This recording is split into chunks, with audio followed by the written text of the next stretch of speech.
Hey, everybody. Hi, guys. Well, from the desert that is Salt Lake City, Utah. It's Thank God I'm Atheist. The podcast. I'm Frank. And I'm Dan.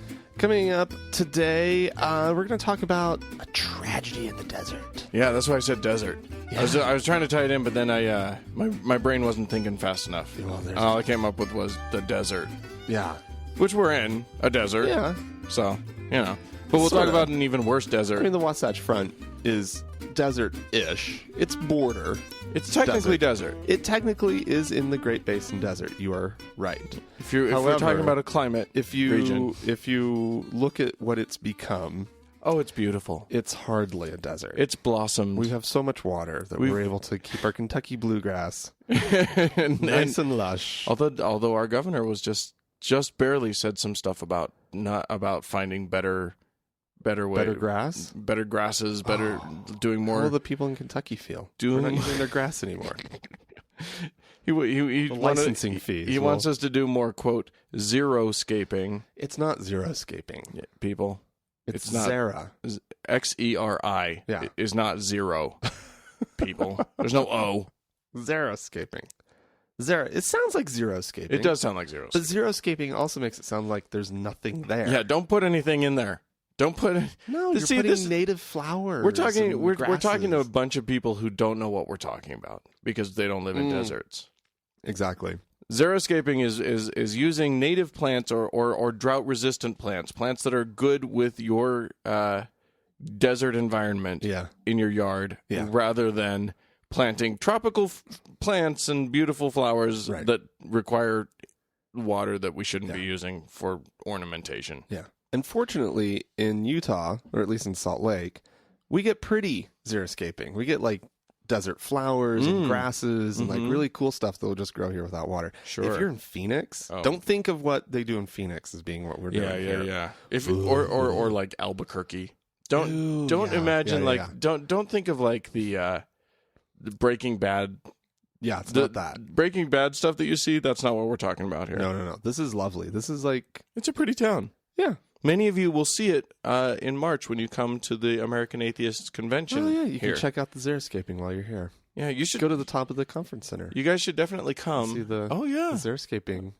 Beautiful xeriscaping. Yeah. The Mormons did it right. I'm planning on doing a tour. I'm just going to announce this to everybody. We're gonna do a tour for anybody that wants to come of Salt Lake City. We will show you the weirdest, wackiest sites. We'll take you through the temple, the Salt Lake Temple grounds. Yeah, we can't take you through the temple. No, we can't take you into the temple itself, but we can take you through the grounds and stuff and tell you all about it. When the Payson Temple is going to be done. Wouldn't that be a wonderful coincidence? Oh, if there was a temple tour actually going. If we could take people to through a Mormon temple. They would hate us. Yeah. They would hate us. Yeah, that'd be great. Okay.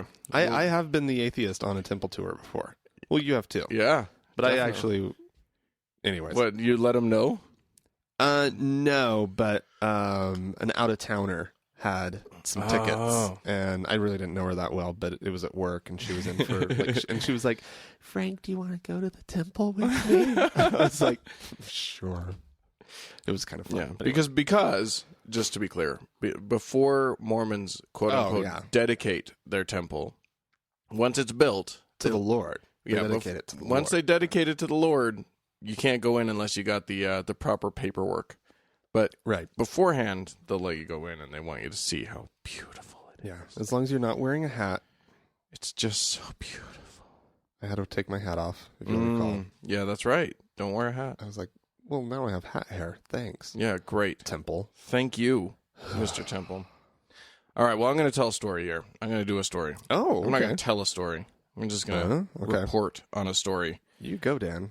So, in Louisiana, I'm sure you'll recall Louisiana. We went there. Yeah. On our little tour. Okay. They passed a law. Governor Bobby Jindal, sort of was the championed a law that would allow vouchers for people to go to to go to charter schools, to go to private schools, to go to religious schools. Right. And you know, it passed and it was all voted for. And then one of the Republicans who voted for it found out that there are more religions than just Christianity. Oh, no. So what apparently happened was that one, I think, Muslim school applied for this program. A madrasa? Yeah, right. And she...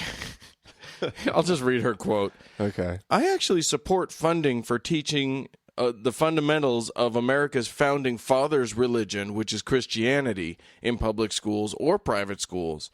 I like the idea of giving parents the option of sending their children to a public school or a Christian school. Uh-oh. But you can't make that distinction, lady. Well, she wants to. But she can't. But she wants to. But she can't. She said, we need to ensure that it does not open the door to fund radical Islam schools. Okay, can't even get over this. There are 1,000 Muslim schools that have sprung up recently. I do not support using public funds for teaching Islam anywhere here in Louisiana. You fucking hypocrite bitch. I can't take it. I can't take it. What an asshole. She was shocked. Shocked. It is shocking, Dan. You live in your little bubble, right? And then all of a sudden something like wakes you up and you look out and you're like, oh shit, that thing I've been wanting, it has consequences. Wait, America's Christian, right? Right, you guys? So if it works for religious schools, it's just them, right? It's just Christians. Right? We're Christians. This is a Christian country. Oh no. She needs to go to her Christian governor of Indian origin and complain. Yeah. Oh my God. Well, I've got a story that really puts into question the whole Christian nature of America. Of America? You can't question the Christian nature of America. This one cuts right to the core. Uh-oh. I was shocked on a number of levels. Kathy Lee Gifford has announced that she wants to get a rabbinical degree from Yeshiva University. What? First of all, I didn't know she was Jewish. No, I didn't either. I know she went to Oral Roberts University in Tulsa. Right.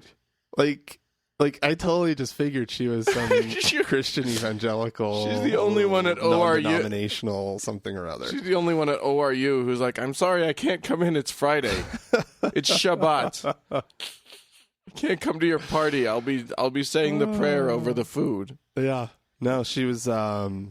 She's totally into. She wants to be a rabbi. Is one of her parents Jew? Like, where does this Judaism thing come from? Oh, I want her to be a rabbi. Let me just first say, your question leads me to one of the most amazing pages on Wikipedia, which is Kathy Lee Gifford's page. She is amazing. Yeah? Yeah.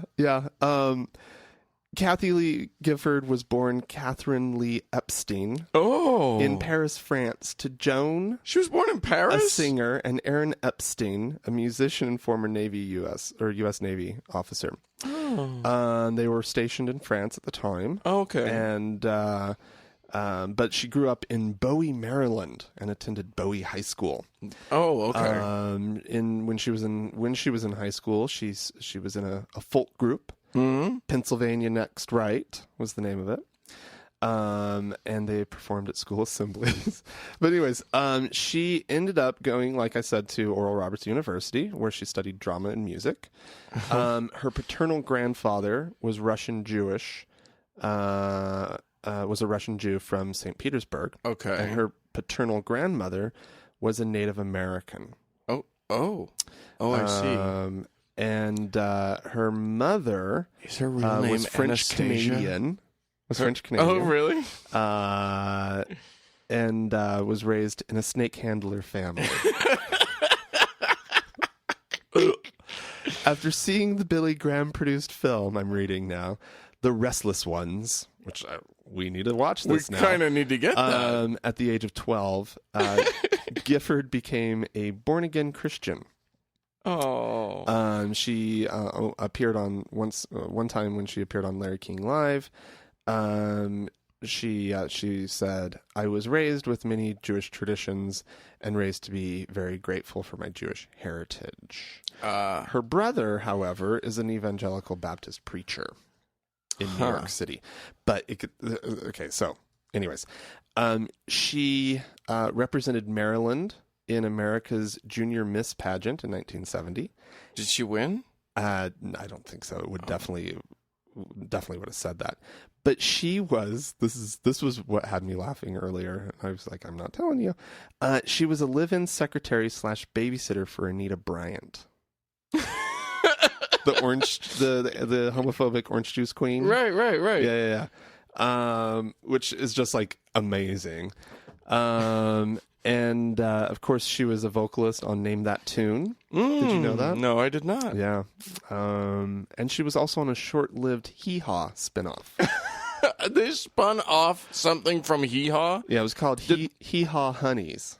Oh my God. I was going to ask if they spun the he or the haw, but I guess they spun the whole thing. Yeah. So anyways, and I think we know the rest of the story. Yeah. We know about Cody, and we know about Frank Gifford and Regis. And Regis, yeah. I want her to become I can't support her enough in her quest to become a rabbi. I know. It'd be amazing. If this happens, I would convert. Let me tell you something. No, I'm not going to convert. But if she actually gets it, and our show hasn't been like canceled by then by somebody, who cancels podcasts? You can't. Yeah. So if she gets her rabbinical degree, I will do anything to get her on this show. Anything. I will. I don't care what networks I have to go through. I will get her on our show. Oh God! By the way, I looked up The Restless Ones to see if it was on Netflix. It's not. Damn. I know. Well, although what's great is that if you type in on YouTube, if you type in The Restless Ones, one of the first three things that it comes back with is the human centipede. Ew. Don't look it up, Mom. Okay. So, I'm going... I'll take us to India now. Ooh. The Indian state of... What's the name of the state? I've got a city, Pune City, in the state... it doesn't even say. Okay. This is stupid. Oh, of Maharashtra. Oh, yeah. Yeah. That's one of my favorite Indian states. Yeah, of the Indian states. It's one of the good ones. It's lovely. Lovely this time of year. Well, it just got a little better. Oh, yeah? Yeah, here's how. They just voted, the state government just voted to ban black magic and superstitions. Hey. Awesome. Yeah. But they must have had a real problem with it. They have had a real problem with it, and the thing that got the vote to happen, the event that precipitated the vote quickly, was that the main proponent of the bill was shot and killed.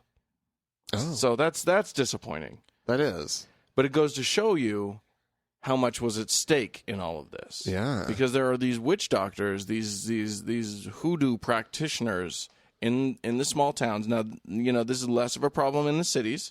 The state capital is Mumbai, so obviously not going to be a big problem in a big city in general. Who can say? Well, yeah, I mean in the slums maybe. Yeah. But I mean once you start to get education, this becomes less of an issue. But who can say? They can say. Yeah, okay. Black magic. Okay. So what fill me in. Like what is this is people like making money in the provinces, the uneducated provinces. People are making money selling things like, spells to ward off bad spirits. They're beating people who are that's not harmless. Who are inhabited by ghosts and demons. Really? Okay. Yeah. All of that sort of thing. Are they like killing critters and that Yeah, kind oh of yeah, stuff oh to yeah, create oh yeah. There's this and smearing and yeah. There's I all can only that. imagine. All Okay. of that sort of thing. I mean, and it's all very exploitative. These are you're taking people who are really really poor and telling them to give you money so that you can predict their whatever, or so that you can make sure that their family is safe from the hoodoo. It's a bunch of bullshit. Yeah. It's been happening for centuries, for millennia, all over the world. Right. And it's illegal now in this state. I don't know how they'll enforce it. Probably won't. Right, but at least there's the symbolic gesture of we don't like that. And there's a recourse. If someone's out of control, right, police can come in and arrest them. It is now against the law, which it wasn't before. Okay. So that's a good thing. Huh. Now they just need to extend it. There need to be some unforeseen consequences where they're like, oh, by the way, Christianity counts. It's exploitative. It's sure as hell is. Yeah. All right. Well, cool. I don't know which one to go to next. Go to one of them. One or two, Dan? Go to one. One? Okay. So have you heard about the internet, Dan? Is that thing with computers? Yeah. Yeah. Well, apparently there are these, like .com or .org domain registry. They're suffixes. top level domains, right? Is what they're called. Yeah. So the recently or within the last couple years there was .xxx came out for porn, right? And so the Internet Corporation for Assigned Names and Numbers, also known as ICANN, notice I pronounced it, has they're in charge of coming up with these and controlling which ones are okay and work and which ones just work, right? Which ones can somebody actually register, right? And you can't register a .co.uk if you're not in the UK, there's some stuff like that. There are some rules. There are rules and things, but mainly these are the folks who sort of create them and wave their magical wands and say this domain or top level domain now functions. Right. It now works on the internet. It's a thing. I don't even know how that is a thing, but it's a thing. It's a thing. But it's, yeah. So there's a new one that is probably going to be coming out. .bible. Ah! Yeah. I like it. Yeah. Here's initial response. One of the things that I like about it is that maybe we can squirrel everybody, all of these Jesus freaks, away into one corner of the internet and not have to deal with them. Yeah, kind of like the porn did with. Yeah. Because it got all of it over to .xxx. You're saying that in a sarcastic way. I'm afraid that I'm revealing a bit about myself here. I don't know where the porn is. Oh, really? Doesn't mean I don't go and look at it. I just don't pay attention to where it is. Oh. You just do a Google search and yeah, sure, why not? It'll just come up. Just comes up. Yeah, it's not hard to find, that's for sure. It's an interesting idea to sequester them. Yeah. To ghettoize them. All of them can be over there on that part of the internet. Go enjoy your life away from our view. Right. Go. Can I block .bible on my browser? Surely there's a way. Surely there would be a way. But what's important here is, so remember, ICANN makes it happen, from my understanding. They're like boop boop boop, and now that's a top level domain, right?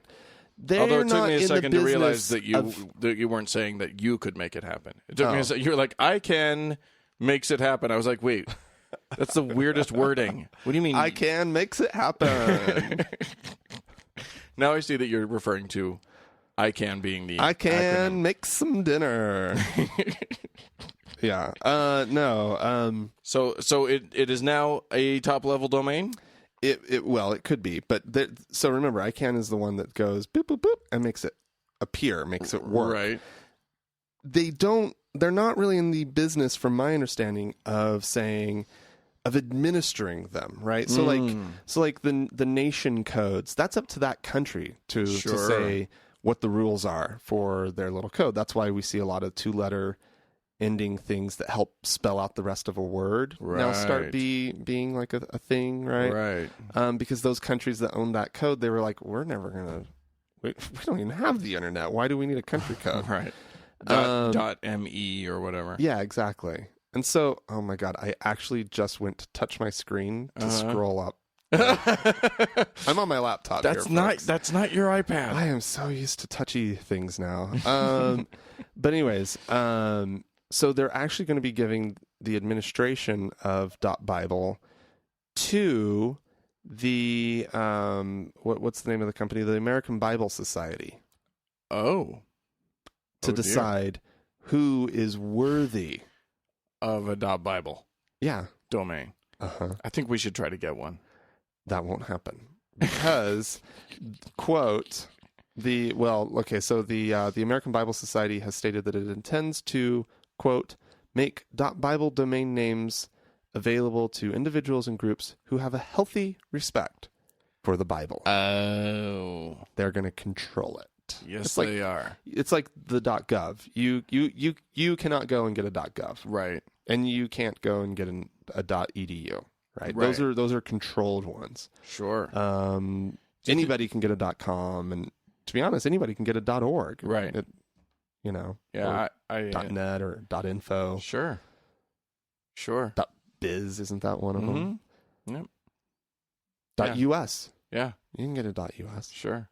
Why not? But you're not going to be able to get a .bible. No. But I went to GoDaddy. You can't. It's not even in the drop down yet. But there are some other options that could possibly also come up. .faith, .church, .catholic, .cbn, a network, right? Christian Broadcasting. Yeah. Oh my God. I don't see how that's a possibility. That seems a little. I mean, why not go .nbc? Right. .islam, .mormon. .Christmas. Why would it be .mormon and not .lds? .lds is the one that would make more sense. It's just, yeah. I mean, both the Mormons would prefer it. Yeah. Anyways, and plus, like the worst thing in the world is these long top level things. Like when you're doing .co.uk, and it's just It's just why would you add anything extra that you don't need to your domain name? But I think we should petition for .atheist. Okay. Do we care?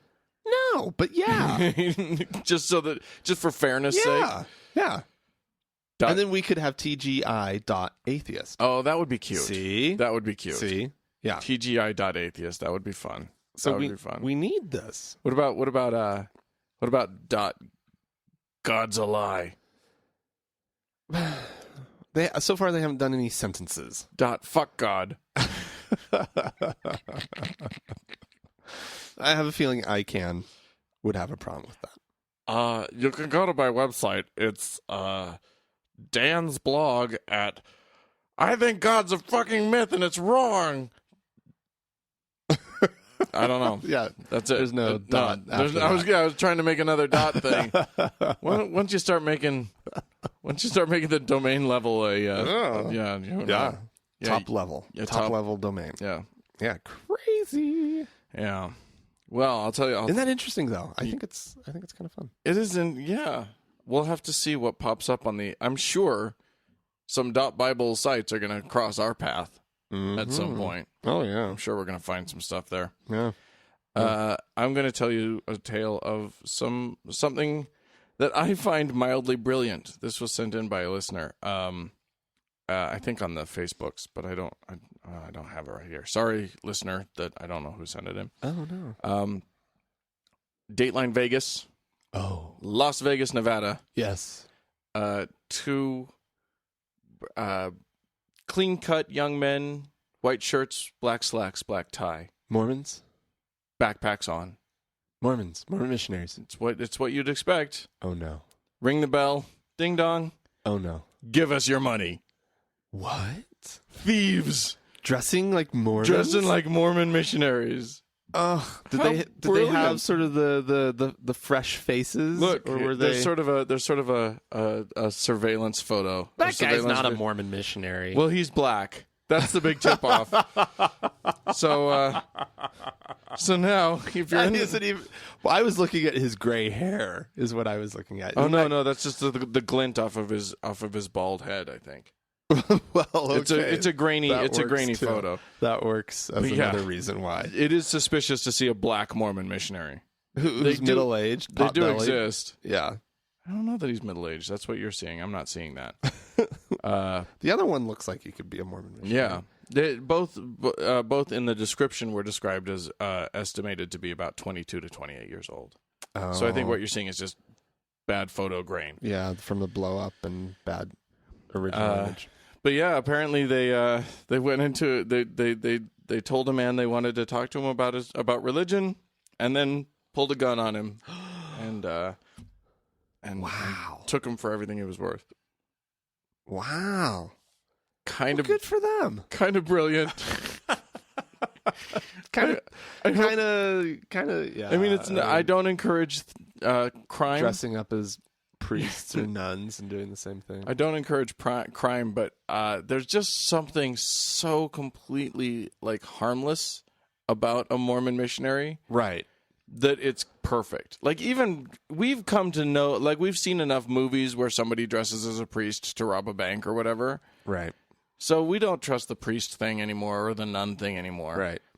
But the Mormon missionaries, there's still these bright-eyed little boys that I could totally see myself falling for that. If that hit a mainstream movie where you have I don't know, Matt Damon as the bank robber. Right. He's getting too old. He's too old. Who's a young who's a young one? You get a young buck, a Shia LaBeouf. Yeah, you put Shia LaBeouf and Joseph Gordon-Levitt. You put the two of them in missionary attire, and you have them go in and rob a bank and be all violent and whatnot. Do you know what Mormons would do?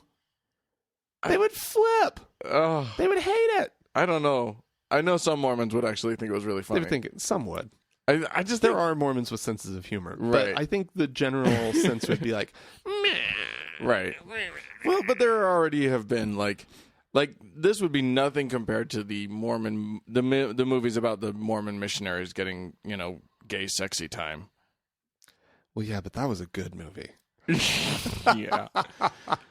No, it was a terrible movie. What was that one called? The one you have it, don't you? You I was own about it. to say God's Army. It's not God's Army. No, it's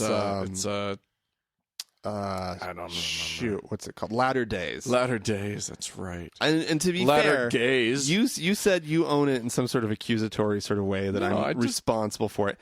It was in a gift bag one year at Sundance, and I took it, and so I have it now. And not that it was a Sundance; it was for the Queer Lounge, right, during Sundance. And so I got a gift bag. I was volunteering, but and I can tell you that there are many young men. There are many men in this valley, in the Salt Lake Valley, who own and adore that movie. Oh yeah, there's all these gay, especially middle-aged gay men who went on their mission, and they were Mormon, and they basically fantasized about that happening to them the whole time they were on their mission. Right. Well, and they found the most sort of for not being a Mormon kid, they found the most perfect looking, sort of just fresh faced, blonde headed kid, athletic, you know, and just he was all of their fantasies. Right. Yeah. He's the elder that everybody had, the one elder that everyone had on their mission, that all the gay boys were just oh. Yeah. That movie had Joseph Gordon-Levitt in it, didn't it? Yeah. It did. Oh my gosh. Yep.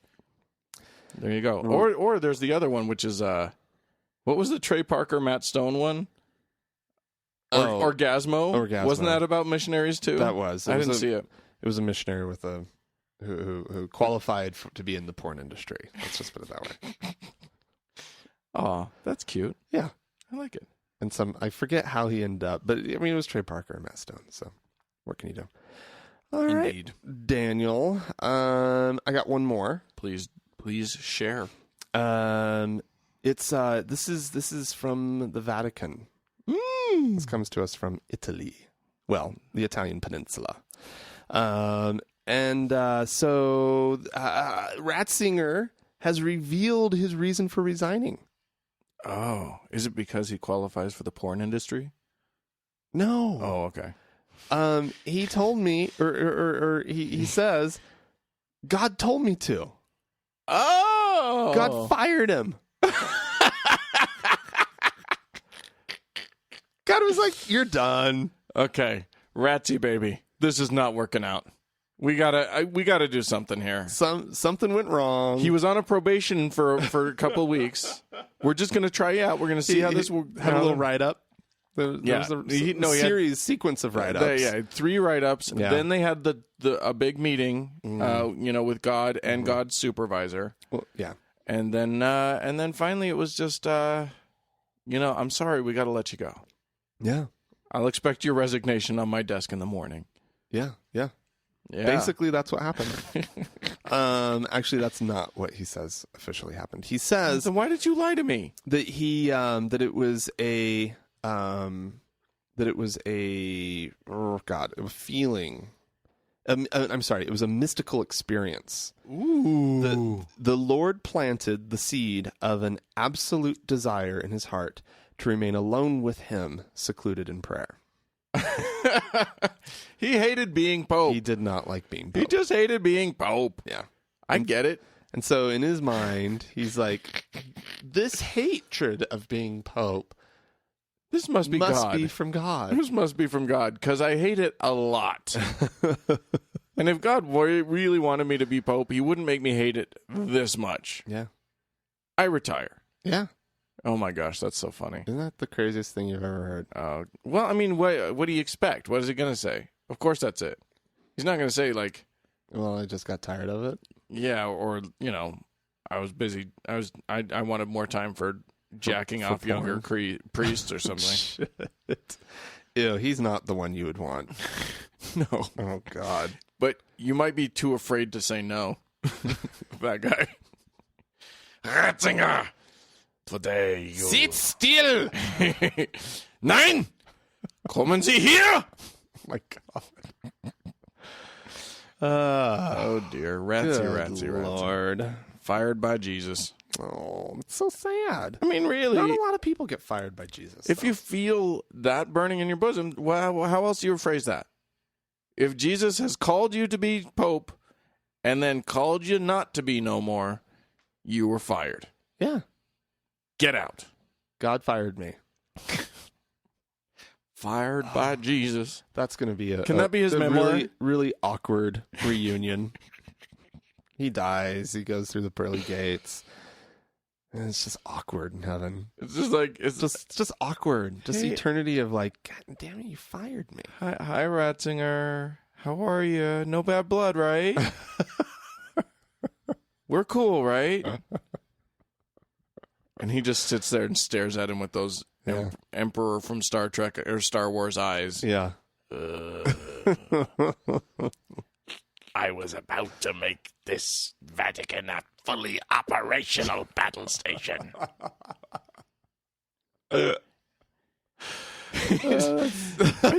I imagine the new Pope. I imagine Francis sitting there with Benedict, and Benedict saying, Let the hate well up inside of you. That's not going to work with Francis. no. And Francis will just be like, He is so no! good. You can't turn me. Yeah. No. But sincerely, Yeah. I don't think he can be turned. No. I think he seems like a nice guy. Yeah. And apparently this article also goes into some details about Ratzinger really likes him. Really? Yeah. He's doing a great job. He's doing the things I couldn't do because I hate everyone. Yeah. I have personality disorder. It just wasn't going to work. But this guy seems nice enough. I'm awkward in social situations. Get more than 3 people in the room and it's But we have coffee. Mm-hmm. Me and Francis. I think they do actually. I'm sure they do. Yeah. This was also the week that another story that I wanted to do was Pope Francis called this kid. This totally he called some kid in Italy this 19-year-old college student, like, wrote him a letter. And so he just calls him up. And the kid is like, nah. And the Pope is just like, so, blah, blah, blah, blah, blah. And he tells him to speak to him using the informal tense and not giving the formal lay. Right. He tells him to use to. And and he's like, now, I'm sure that none of the disciples called Jesus with the formal. You know, wow. And it's like, and so this kid, and he's so like, here's the question, and the Pope is like, we're having a friendly conversation, right? And this kid is just like blown away. How friendly can the conversation be if I've just peed in my pants? Here's the question: how long does it take the Pope to convince a college student that he's not being punked by his buddies? Yeah, well, that's true. How much of a conversation? Like, I would say it would take 10 solid minutes for you to convince me that you're really the Pope. Right. You would have to go through a series of proofs. Yeah. Before I would be like, who put you up to this? Before I would stop asking, like, who is this really? Yeah. Come on. So if you're really the Pope, who did I have a crush on in the 5th grade? If you're really the Pope, you'll know the answer. or just like, I would be jumping onto Wiki. Just like, okay, tell me about you in 1962. What were you doing? Where were you at? Yeah. Are those keys I can hear clacking? If you're really the Pope, tell me a Vatican secret right now. Ooh, yeah. Dan Brown was right, wasn't he? Be honest. Yeah, I don't know. But yeah, Pope Francis is as nutty the other direction as Ratzinger was. It's that true. Other direction. It's true. He's like crazy. Like any Pope, where the Pope says one thing, and then the next hour, the Vatican has to say, oh, he didn't mean that. Multiple times. It hasn't even been a year. But that was both of them. Ratzinger would go out and say awful things about Muslims, and the Vatican would be like, well, yeah, that's true. The Vatican would back off. The Vatican is just like in disavowal mode of both of them. Who is the Vatican?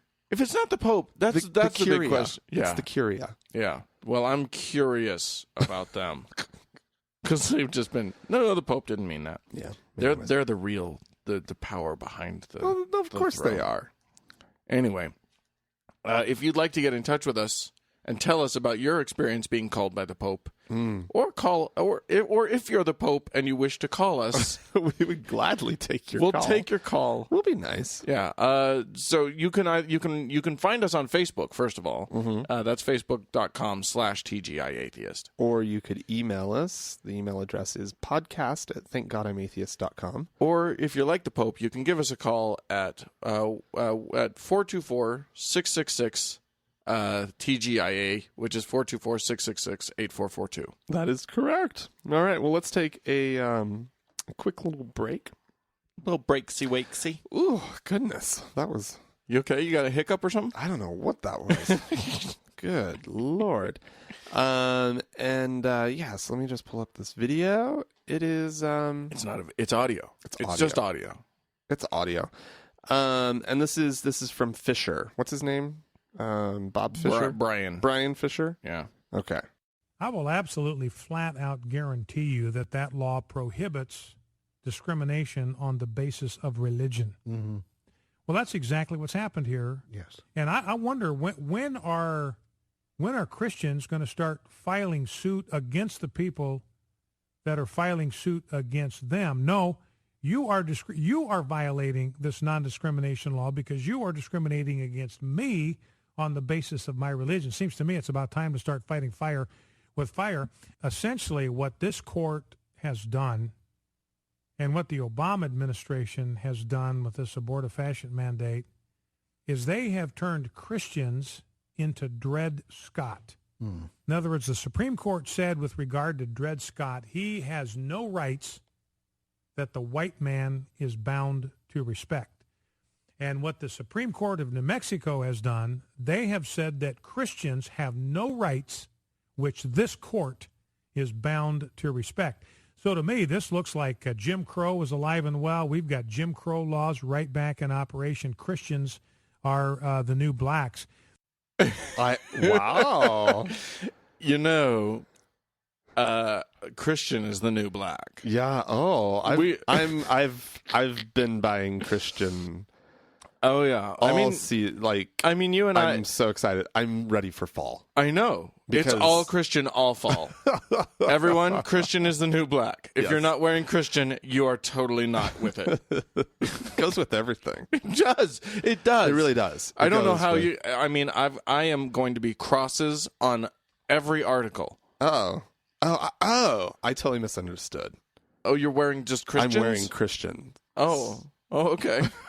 I have them just draped like a We're going to have to. like a little fox, around your neck. I've got a Christian just hanging. I'm more environmentally conscious. I wear faux Christians. Chris, he was Can we referring talk to about the merit of what he? Well, he was referring to a story that we didn't even do, which Yeah. was just the story in New Mexico. The Supreme Court decided that they have laws, non-discrimination laws, and a photographer was refusing to take a lesbian couple's wedding photos, Right. and so the Supreme Court has said no, you're not allowed to refuse that. Right. I think that's weird, personally. I mean, I think I think it's when you hang out, you hang out your shingle and say, I'm open for business. You have to be open for business. yeah. And here's the Unless you're interesting a thing. religious organization. Here's the interesting thing. There was a clarification that you can hang out your shingle and say, I'm open for business. P.S. I hate gays. You just can't refuse them service. right. So I mean, unless you're like, I know there's probably that person out there who's like, well, then I'm going there and getting their photography because clearly. I'm going to make them face me. Yeah, there's a lesbian You know. couple apparently that is exactly that. But at the same time, personally, I would just be like, well, then they don't get my business. Right. Yeah. Why would you push this? I just don't understand it at all. It's just one of those things where it's like, because what are they really wanting? Are they wanting a homophobic person to actually take their wedding photos? They're not going to make you look good. Oh no, you're going to look horrible. There's going to be like some bad underlighting. You're going to look like the emperor. Yeah, you're going to in look these wedding photos. You're going to look purposefully awful. Yeah. Is Bad that photography. Is that what you want? Yeah. Now, mind you, it's a lesbian wedding, so it's not like it's going to be gorgeous. They're going to look awful anyways. Their Is that what you're dogs are saying? going to be in the picture. It's just, they're both going to be wearing tuxedos for no reason. Oh, Dan. You don't know that, Dan. I don't know that. You don't know. These lesbians are the two lipstickiest, I just love that pretty stylish lesbians of all time. I love that we go back and forth. One of us will make fun of lesbians, and the other one will take that one to task. Well, it's because we And then both. we reverse it, and then the other, like later, the other person, like in another episode, the other person is totally going after the lesbians, and the other person takes them to task. Because we both, neither of us believe it, but we think it's funny. Yeah, that's true. You know. I don't know why it's funny to me. Oh, but it's just totally funny. I don't know. The root of it, I don't understand. Did you ever see the SNL like skit that was it was a faux commercial about Xanax for gay weddings? Yes. It was for the family, right? It was for everybody who had to go to gay weddings Right. and feel like overwhelmed at how good the gay weddings were. Right. And then at the very, very end of the whole commercial, after they've done the whole commercial, it says, not necessary for lesbian weddings. That's not true. No, it kind of is. Okay, Dan. Anywho, You've got like, I've got so many gorgeous lesbian friends. yeah, It's ridiculous. and yeah, So obviously it's not true. you've got lesbians in the family, I do. so you need to watch what you say No, I don't. about lesbians. No, I don't. You don't? No. Because they know you're kidding. Yeah. Yeah. Anywho, we got some emails, some correspondence. We. We Oh, we do. Yes, we do. We do.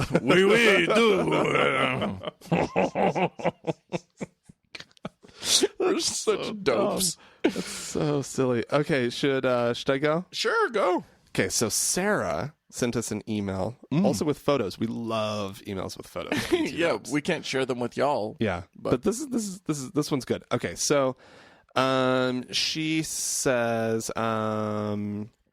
she was visiting Utah last month, and she was in the home of somebody. I don't know who. But she was delighted and weirded out when she found a pamphlet in the house that has instructions to missionaries on how to tie a tie, put on socks the correct way, etc. She says, I have to admit, despite how anal it is to teach each of your followings how to put on their socks, they've got something there. I have no idea what it is, but it's fascinating. Everyone putting on their socks the same way is a bit more than dress code. Yeah. It seems to me that whoever is in charge is doing an amazing job at having Mormons conform. They are a pretty strict religion, yet their followers are happy to conform to a ton of little details. I'd say it's a rare find that a Christian conforms to all the Bible's nuances. What do you think the difference is? Why are Mormons so happy and willing to be Mormon, whereas other religions are more pick and choosy? And then she includes a picture of the pamphlet, and I'm really glad that she did, because it has an important detail on it that does cue us into what exactly this is. Now, having served an LDS mission, I will concur. There's a lot of instructions and there's a lot of, like, they actually send out with your mission call. It's a little, actually, my nephew just got his mission call. It is a lot more detailed than it used to be. Yeah. And it's like this little booklet that they send out. Right. For me, it was a collection of papers, and one of the papers was just it was a full color printout of sort of appropriate missionary attire for the region that I was going to. And which has gotten more strict now.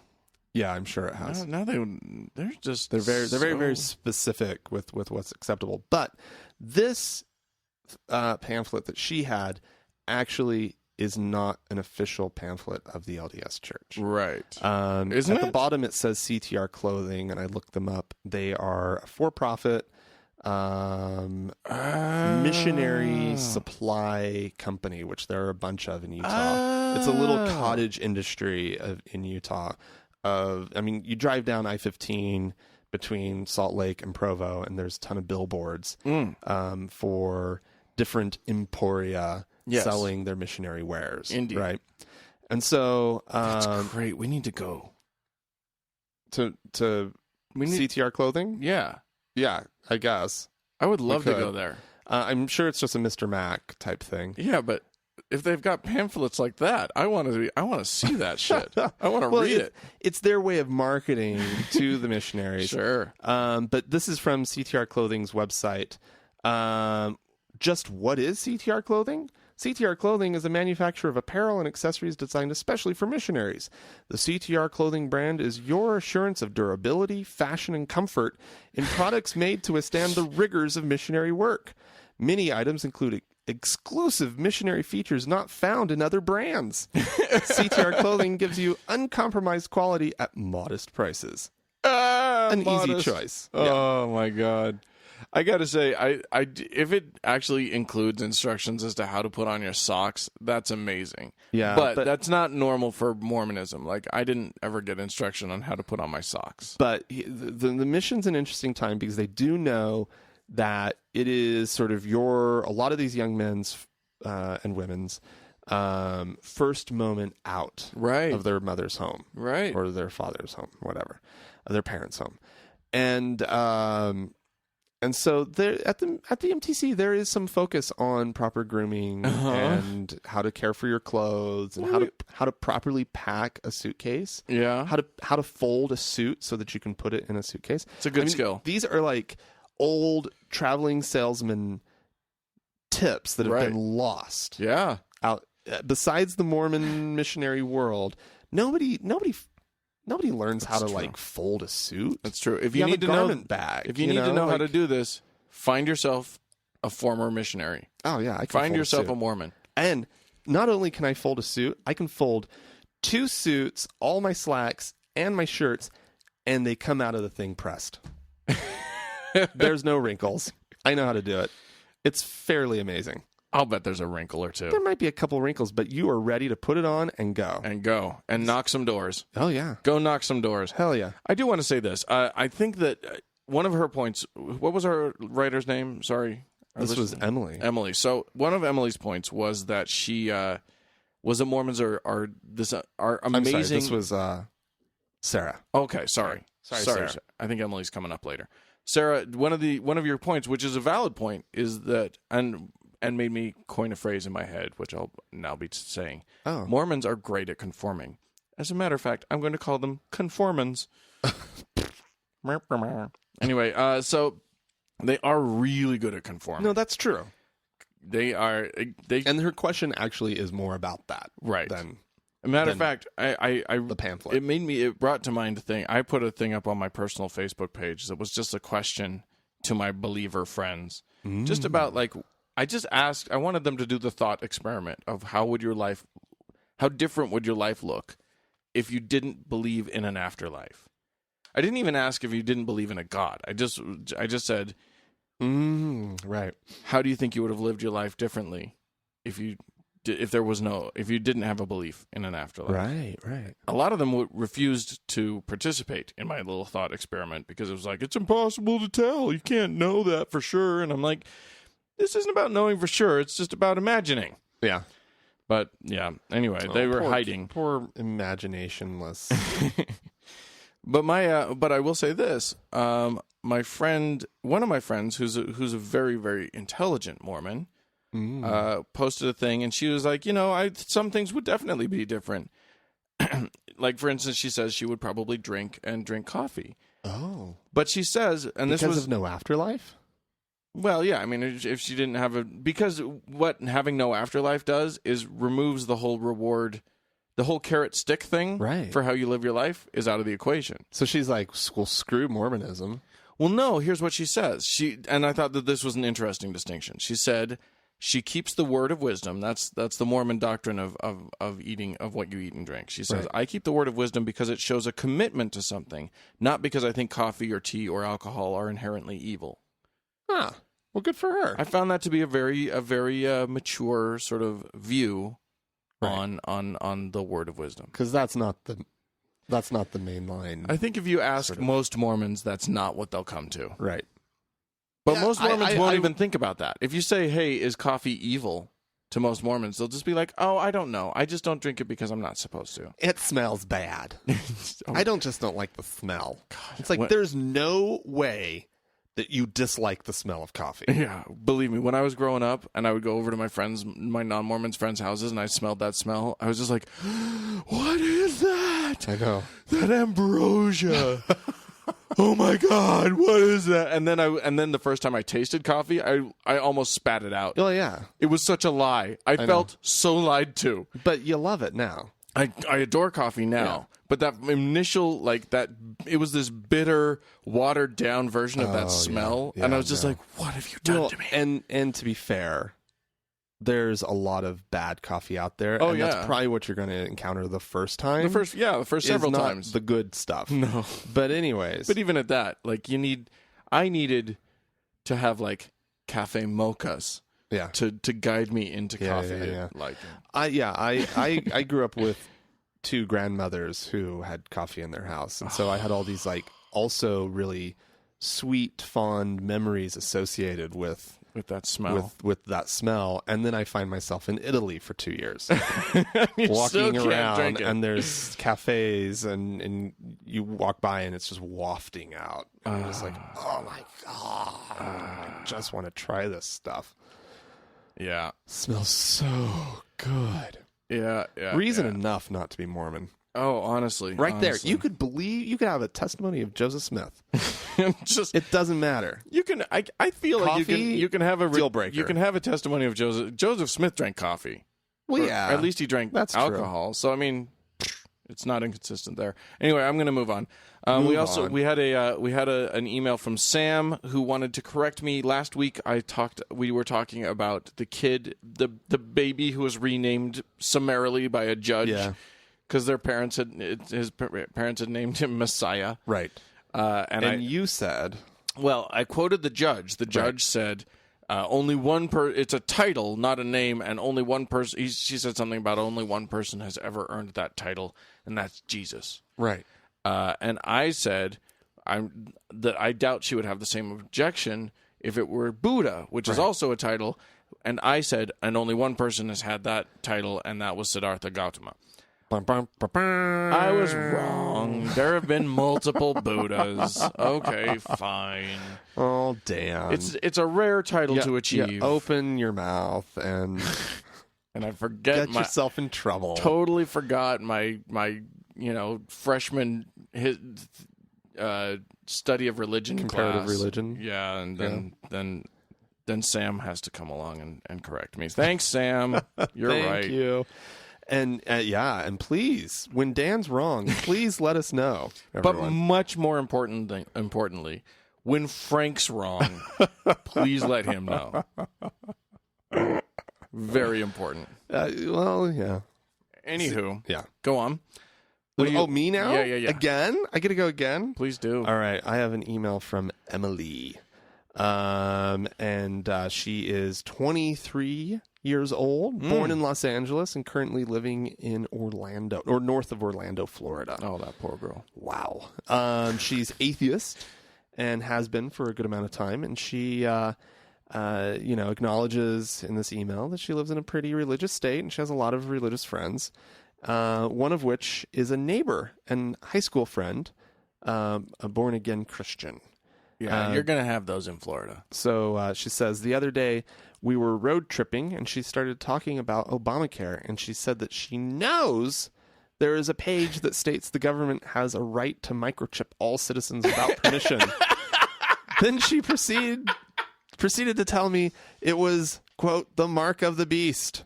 Oh, yeah. Now, I had never heard this until one of your podcasts when a crazy lady said it. And now this girl I've considered a friend, said it, and makes me reconsider our friendship. Yeah. When she brings this up again, how should I reply? I usually nod and then change the subject, but she is very passionate about it and won't let it go. Any advice? That's so funny. Well, if she's so freaking passionate about it, see the source. Yeah, that's Ask the her key. for the source. The key is to say, I don't believe that that's true. I would like to see that. Yeah. But be very clear with her. Don't say, I would like to see the source of where you're coming up with this idea. Right. I want to see the page in Obamacare. It's very easy to find the what's the act called? The healthy people in American something about access patients. We're just not getting American action. The American Patient Act, the American whatever it is, the APA, right? The American the Obamacare. It's called Obamacare. Dan. Yeah, exactly. Even he's embracing that phrasing now. I have a friend of mine who he was telling me, he's like, I hate it when people call it Obamacare because it was Congress who passed it. If you'll recall, Obama wasn't involved. Oh, yeah. Harry Reid was calling for him to be involved, and he wouldn't get involved. No, that's true. And I was like, you raise a really good point. That's a valid... It should not be called Obamacare. Yeah, it's the Affordable Care Act. Oh, the ACA. The ACA, the Affordable Care Act. That's what it is. Anyway, here's what you do. You say, download the Affordable Care Act. It's public knowledge. Yeah. We all get to look at it. And show me the page. And when you find the page, show it to me, and then we can have a good discussion about that. Right. But I don't believe that that's true. I think that that's probably not the case, and I question your source. So, but I'm not questioning your sincerity. Let's just look at it. Yeah. Together. Yeah.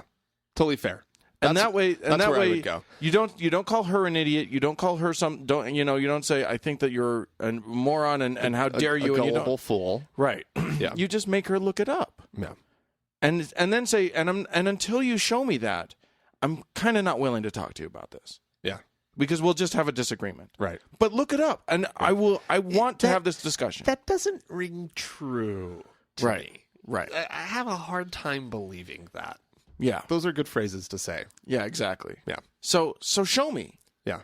And I will accept primary source material. Yeah.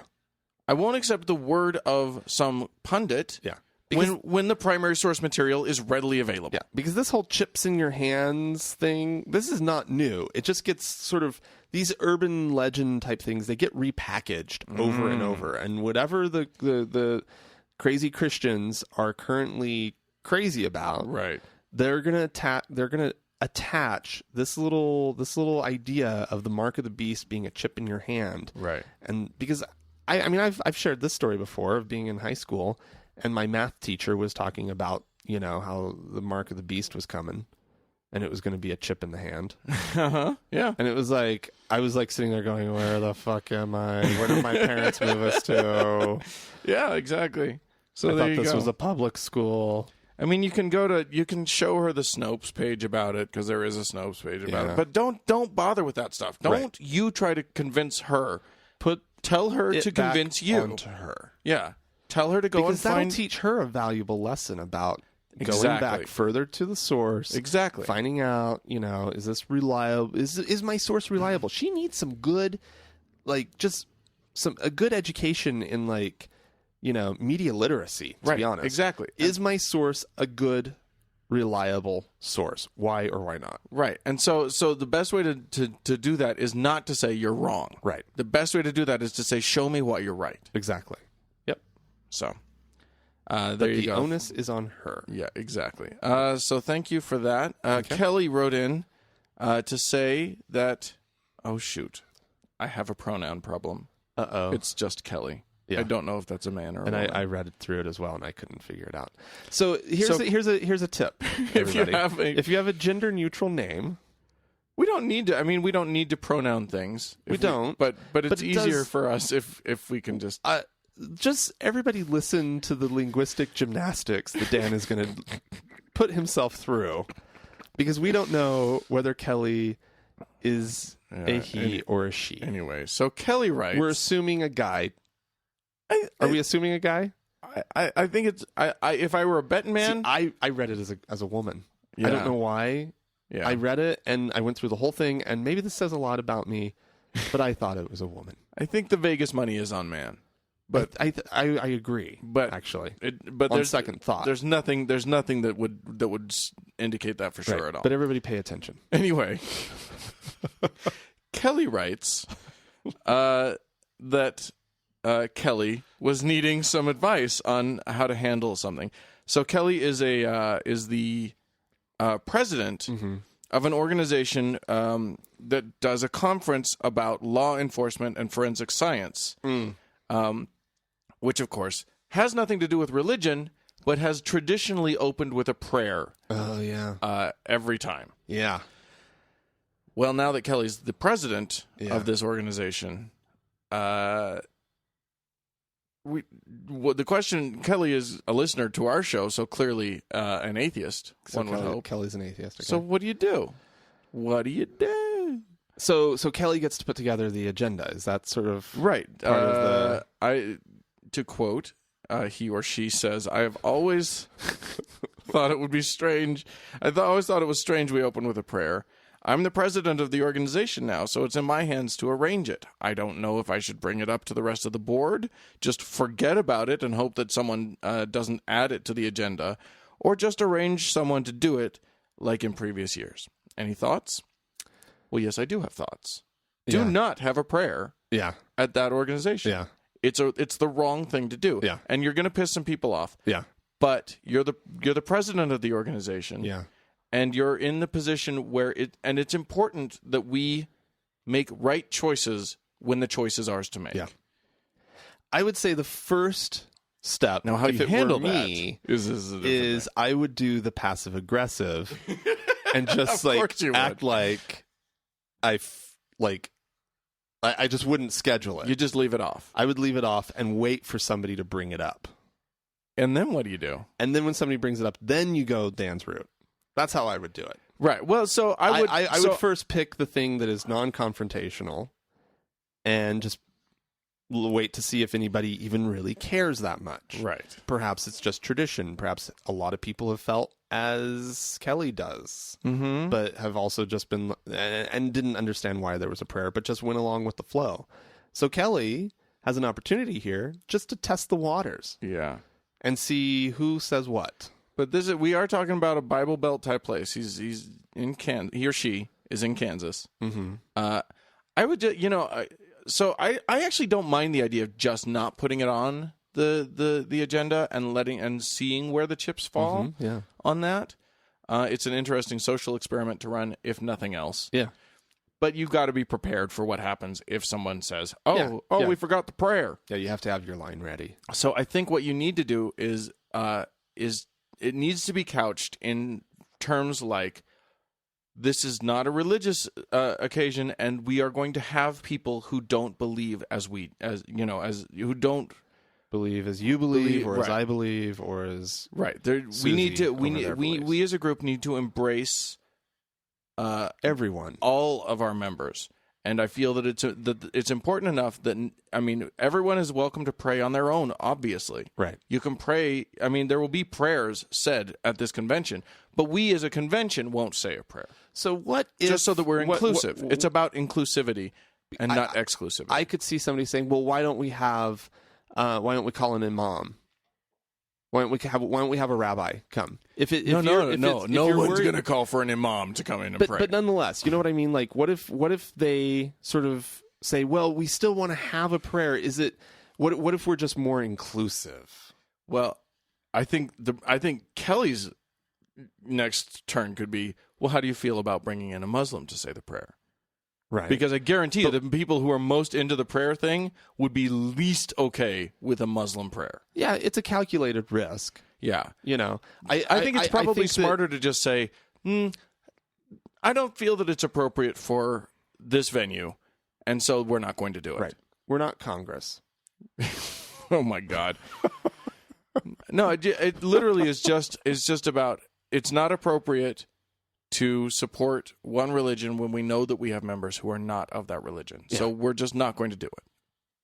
There you go. And just hold your ground. Just make it firm. And I think about inclusion. Some pointing and strong hand gestures that say things like, and I'm the president. No, okay, now you've gone down the wrong road. That's not the right. This is my call. Kelly said that his or her father-in-law is a deacon. Oh. So he or she has a lot of practice just trying to be respectful and not participate in prayer. Mm-hmm. But I think you can say, look, you can use that to your advantage. Look, my father-in-law's a deacon. I know how you guys are feeling. Yeah. I'm president of an organization that includes a lot of different people, and I want all of them to feel equally welcome. So we're not having a prayer. Right.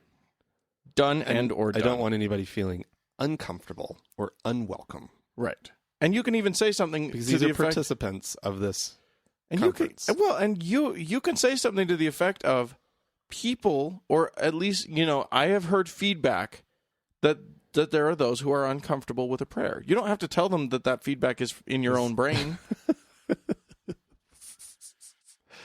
Names. We want names, Dan.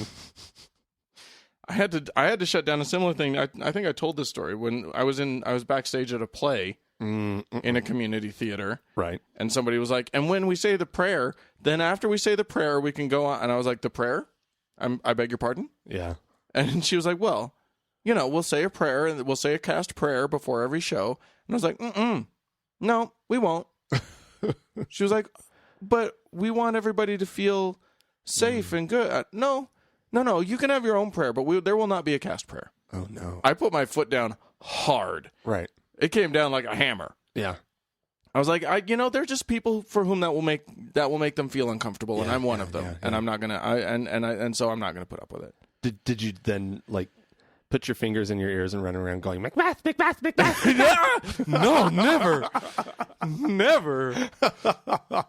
I'm not superstitious, but that's one that like even I won't do it just because if nothing else, there are plenty of superstitious actors and I don't want to throw off their performance Right. by like trampling on one of their biggest superstitions. Yeah, I'm actually it's not about the superstition, but it is about other people's responses to that superstition. Yeah. I just won't fuck with that. What if they need a prayer and you want a good performance, Dan? Go pray. Go off in a corner and pray. Take as long as you want. It's all about the performance. What if they need a group prayer? They don't. Dan, you're getting in the way of their performance. Good. They know that God is interested in their portrayal of I don't know who. Yeah. Of Lady Capulet. There you go. Yeah. Yeah. So, thanks for we've got a voicemail. We do have a voicemail. Let's get that played real quick. Hey, Dan and Frank, it's Travis. I was calling in about the force feedings with the nasogastric tube being tortured or not. And I'm also a nurse, like y'all's friend, but I work on a med-surg floor. So I've done a fair number of these nasogastric tube feedings. And I don't think it's torture. It's probably not ethical, but it's not torture. It can be uncomfortable. It's never pleasant. But I just don't see how it would be torture. Unless the person doing it is doing it with the intent to cause harm, which you could do. There is a risk of death with it if you insert the tube and it goes into their lungs and you don't check it before you put food down it. But other than that, it's reasonably safe. You can scrape up the inside of the nasopharynx, and other than that, there's not a whole lot you can do to someone with it, other than put food in their lungs if you do it wrong. Anyway, that's my 2 cents. Have a good one. All right. Yeah. Cool. Thanks, Travis. Oh, hey. thanks, Cool. Travis. Thanks, Travis. That's I think we can allow that to be the final word on the matter. Yeah, I think that.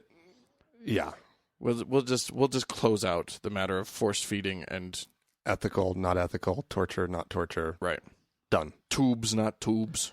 I like that. That's sort of the that is the last word, though. Yeah. I didn't need it to be that the last. I agreed with the last word, but I like that it was a well stated. Yeah.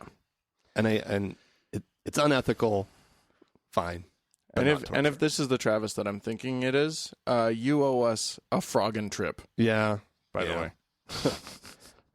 Anyway, all right. Well, thank all of you for writing in and calling in. We have a discussion that we would like to have.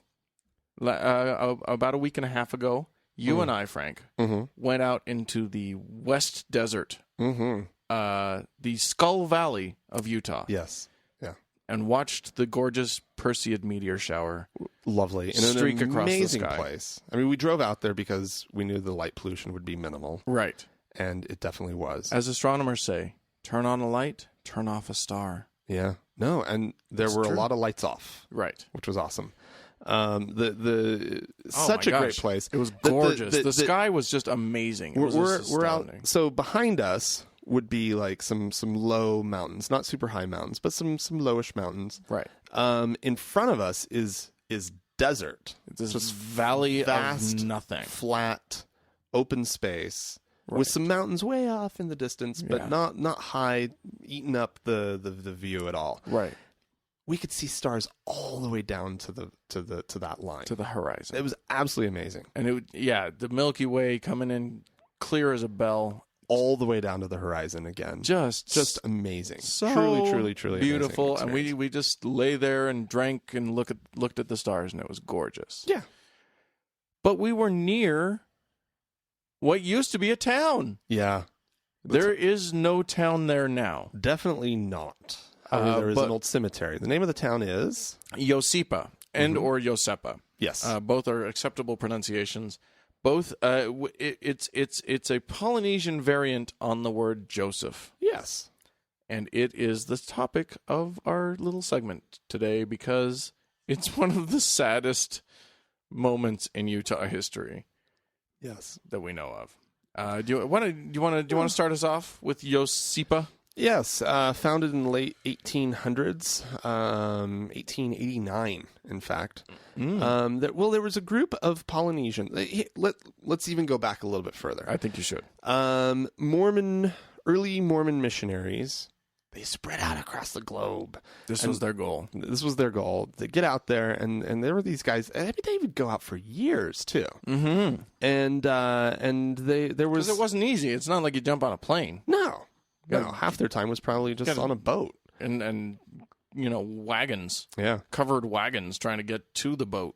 Well, nonetheless, the Mormon missionaries in Hawaii had a great deal of success. They did. In converting Hawaiians to Mormonism. Polynesia in general, but we're talking about Hawaii here. Tonga, if you want to. Oh, yeah. Lots of Mormons in Tonga. Lots of Tongans in Utah. Mm-hmm. And Samoans. Yep. Uh-huh. Yep. Not just a cookie. Mm-mm. Yeah. A lovely... A people. A people. So they were quite successful, and a bunch of Hawaiians came to Utah because there was a call to Zion, right? When you were sort of done with the missionaries and you were converted and you were Mormon, there was probably a little branch or whatever in your area. A little worship area, yeah, sure. But your goal was to go to Zion. Yeah, it was like Mecca. Yeah. Well, but it wasn't to just go and visit. It was to go, move, join the saints in Zion, and go to the temple, because at that point there was only and there were only a few, and they were in Utah. At the moment when these Hawaiians come to Utah, the Salt Lake Temple had not even been completed yet. Wow! But they knew that it would be. So the gathering of the saints in the Salt Lake Valley, in Utah in general. We were talking earlier about how lovely the Wasatch Front is. Their plants will grow here. Mm-hmm. And only because do is add water. Because the industrious Mormons that first came here took streams and mountain rivers and irrigated the entire valley. Now, I just read a book, a very dry history of Salt Lake County. Oh. I kind of had to for the project that I'm working on. Sure. And so I'm reading through it, and one of the things that it said was that there is a misconception about what the Salt Lake Valley looked like when the Mormon pioneers first arrived. Okay. It has turned into this idea that it was the same kind of desert that you see beyond the valley. The valley. Okay. And the fact of the matter is that there were these mountain streams that flowed into the valley, and there were marshlands, and there were, there was water here. Sure. And consequently, there was quite a bit of vegetation in the valley. Well, yeah, in the valley. There are 8 major rivers flowing from canyons. Yeah, it was into the valley, full of wildlife, absolutely full of wildlife. Okay, that collected here. And then there's a giant lake that you can't drink out of. Yeah, but so much fresh water in the valley. Sure. That our perception of it is that it was just a desert, right? And but we're getting hung up here. But we are getting hung up on it. But out in Iosepa, not the case. No. This is sagebrushy desert. This is nothing really grows. There are tumbleweeds. That's a real thing. Yes. So when the Polynesians arrived to the Wasatch Front, it was already a lot less sort of like the paradise they had just left. Yeah, they left a really beautiful place to come to Salt Lake. Where they were sent, or where they wound up, there's some discussion about whether it was one of the places that they were allowed to settle. They had their choice of a few different places, and for whatever reason, they picked Iosepa. Right. And I have a theory as to why. Yeah, founded on how they were treated when they came to the Salt Lake Valley. Right. Because the Salt Lake Valley was both a welcoming and very much not welcoming place for them. Okay. They were not allowed to stay in white hotels. Really? They were sort of banished to like North Salt Lake, areas of Salt Lake that weren't of the valley that were less desirable. They were just treated badly because they were brown. Right. So didn't they realize that these were their fellow saints? You'd think. Like, they went out there and found these people and told them to come back, and then when they came back, they were like, yeah, but you can't stay at our places. Like, we're not going to serve you. Oh, no. Okay. So they were treated pretty badly. They were offered several different places to go and settle. Most of them were in vicinities where white people already were. Oh. And then there was Iosepa, where there was nobody. There was a ranch out there. Right. But no cities. There were no other no towns. settlements. No. And nothing anywhere near. Not even close. Yeah. So out they merrily trek to this desert. Mm-hmm. And they settle. And about 200 of them, in fact. They work hard. Mm-hmm. They build it up. Yeah. They had a sawmill so that they could build homes and things. And they were at its height. It was home to about 230 people. Wow. Mostly Hawaiians, but also some Samoans, Maoris, some Portuguese, Scots, Really? English. Really? Uh-huh. Portuguese? Uh-huh. I did not know. Not many. It was mostly just Hawaiians. Okay. In the 10-year period from 1907 through 1916, 48 babies were born, 29 people died. Oh, God. Don't like those odds. No. They were beset with disease, Oh, no. as you know. Yeah, I do. But I will feign surprise and horror. Sure. So I mean, they came to Salt Lake in what, 1889, Yeah. and then by I don't know, when did they start settling it in Iosepa? I thought it was basically the same time. About the same time. Yeah. They start heading out there. And so, what were some of the diseases, Dan? Well, I mean, you got your diphtheria. Mm-hmm. You got your sort of mainline Pneumonia. Yeah, exactly. Smallpox. Yeah. Terrible. Also, but you kind of expect in that era it's going to happen. Yeah. Also, 3 cases of leprosy.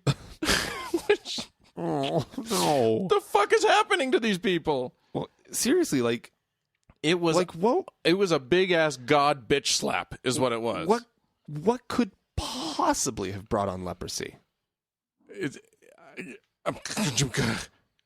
I mean, an animal must have had it, right? I mean, or something. I know that it's communicable once you have it, but what causes it in the first I place? have no oh idea. God, don't!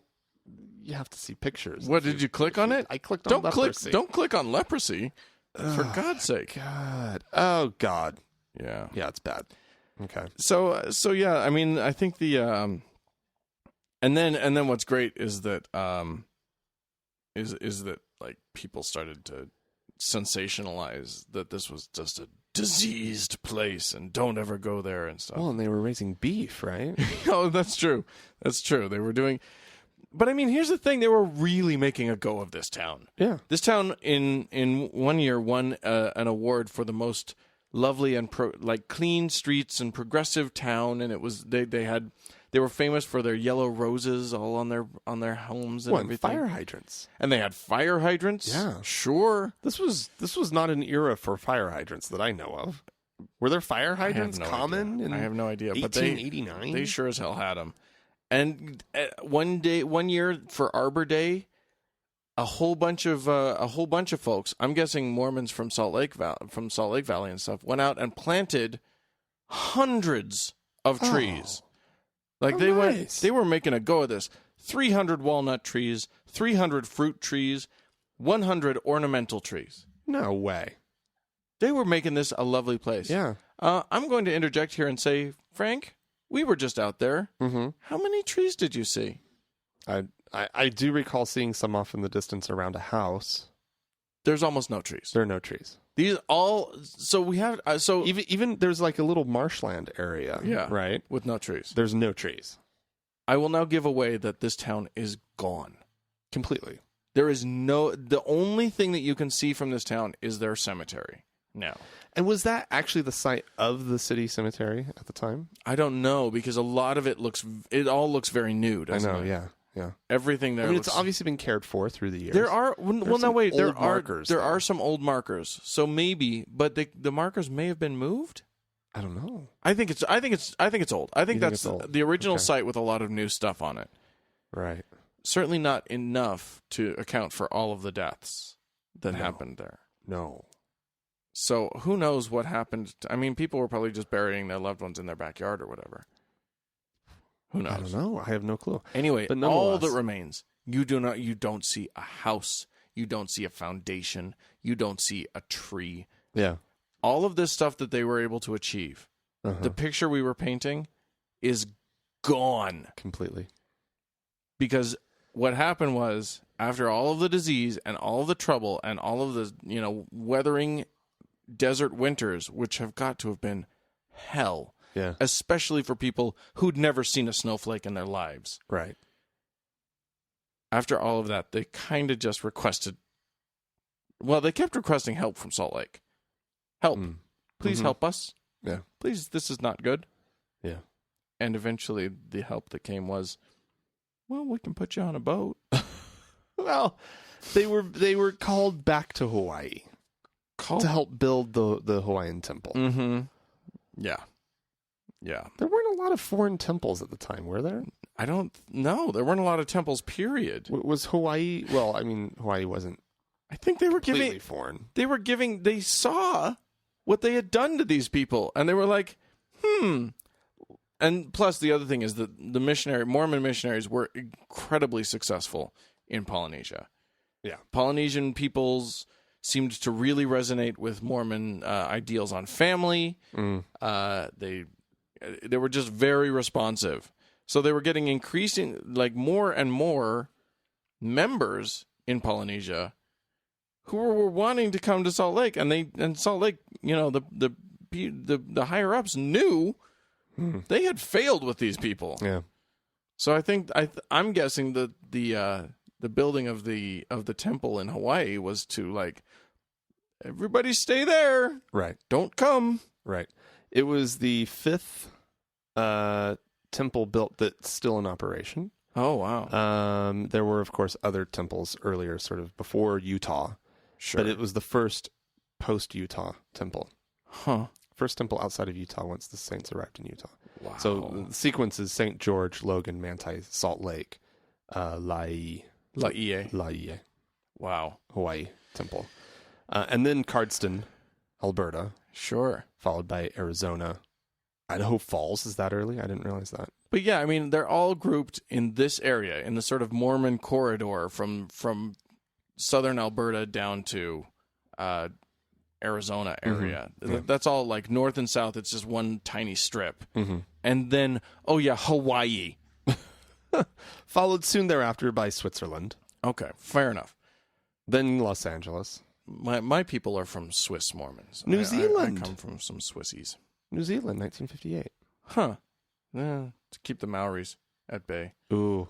Wow, you have a very dim view I of, am a bit of a cynic when it comes to this yeah. stuff. But I mean, the facts bear out a lot of this stuff. Yeah. There's just no denying the fact that and Iosepa, the now every year on Memorial Day they have a luau out there. There's a bunch of people, a bunch of Hawaiians that still sort of romanticize the Iosepa days, I think. their own town. They It was their own town. Yeah. I mean, today we would call that West Valley City, but It's just amazing. You can go to the Wikipedia page for Iosepa, Iosepa, and you can see that you can see the monument. There's a monument with cool monument. with a sort of Polynesian warrior head up on it, Yeah. and that's kind of cool. Yeah. And then I don't know if Google Street View goes out there? Probably not. I can't imagine that it does. Yeah, I don't, because there's literally one highway that just goes straight through the valley, and that's it for streets. But yeah, if you could look around, if you could do a panoramic look around at the whole thing, you would just go, oh, nothing. Look at all of the nothing that they have there. It is plentiful with nothing. Yeah. One of the saddest sagas in the Mormon history, in the history of Mormonism. Thought we'd just fill you in. Let you know. Let you know. The more you know.